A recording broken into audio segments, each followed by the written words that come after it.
Alright everyone, Beijing Biden was trying to make the US border problem far worse by scrapping the Remain in Mexico policy that was already brokered between the countries. The idea is that the way that refugee movement works, the understanding is that a refugee is a person in dire need of fleeing a specific civic region, a specific nation or zone.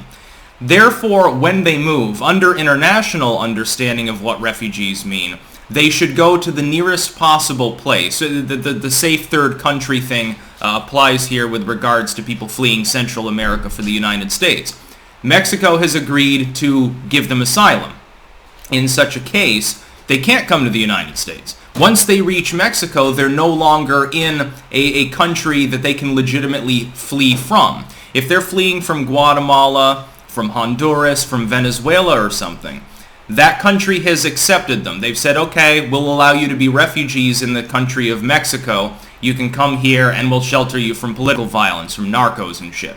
Now, does that make Mexico potentially safe by first world standards? Well, no, of course not. Many parts of Mexico have considerable problems. But here's the thing.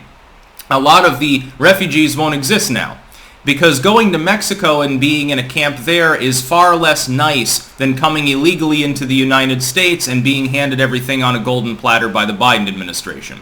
Joe Biden tried to get rid of the Safe Third Country agreement unilaterally. It had already been in place, was in full force. He decided to start ignoring it because he doesn't want the refugees to stay in Mexico. He wants them for himself, because they make cheap slave labor for his corporate buddies. They make potential pawns in elections. It's nice to have lots and lots of illegals in the United States if you're Beijing Biden. They're very useful. You never want to actually give them residency. You want to keep them as tenuously there as possible so that they're totally reliant on you by the millions and millions. If any of them ever do gain citizenship, they'll remember how they owe you everything because you kept them on life support for 10, 20 years. That's basically the goal. Now, this has been reversed by the Supreme Court. The Supreme Court has said, no, Mr. Biden, the agreement's struck, everything's already there. Mexico is taking the refugees. That is a safe third country under the understanding of the United States with its international agreements and more. It is therefore unlawful for you to simply ignore the fact that Mexico is willing to take the refugees, as brokered by Trump. Thank you, Trump, by the way, for that additional border security that definitely you are providing through this agreement. You can't just ignore that fact, declare that Mexico is not actually a safe third country because you're fifis, and then admit them into the United States under asylum-seeking laws. They might come illegally, but they're not refugees, because they've already gotten to a country that is willing to shelter them from the violence, from the chaos, and whatever socialist regime they fled from. Now, personally, I think that the longest-term solution to our border problem along the U.S.-Mexico border is to go and spread liberty in Latin America. I think that we should be lobbying these countries to adopt things like basically a knockoff Second Amendment, adopt stronger constitutions, and slash government spending and nationalization to restore capitalism. If we did that, all these countries, they'd be 10 times more wealthy and there wouldn't be refugees. Pretty soon Americans would want to go to their countries because they say, well, it's still gun-friendly, and the Constitution's beefy, and now all of a sudden there's investment flowing in, and it's rich, so who cares? I guess I have to habla Espanol, and then everything will be fine. Or Portuguese. Of course, Brazil is a thing. A lot of people think it's all Spanish. It's interesting. Guyana, I think, isn't English. There in Belize, I think.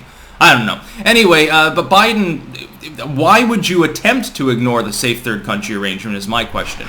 Under what premise would the President of the United States want to invite more refugees than we meaningfully have to take? Well, because it's a workaround. Here's why. Illegals, which would be anyone who goes to Mexico under this policy and then crosses in, have to be deported.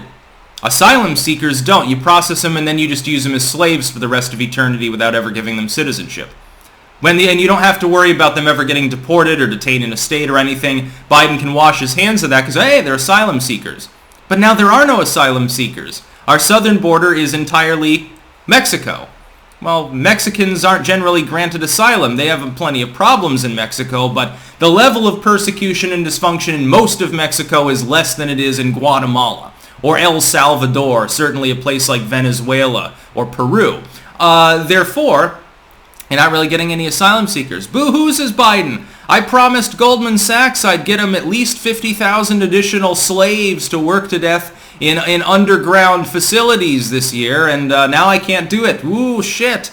No wonder the legacy media is throwing him under the bus. It has nothing to do with Afghanistan. They're happy because people will die. That's funny to them too. It's good clickbait. It's because of this. He failed on this. He failed to defend the scrapping of the Remain in Mexico policy.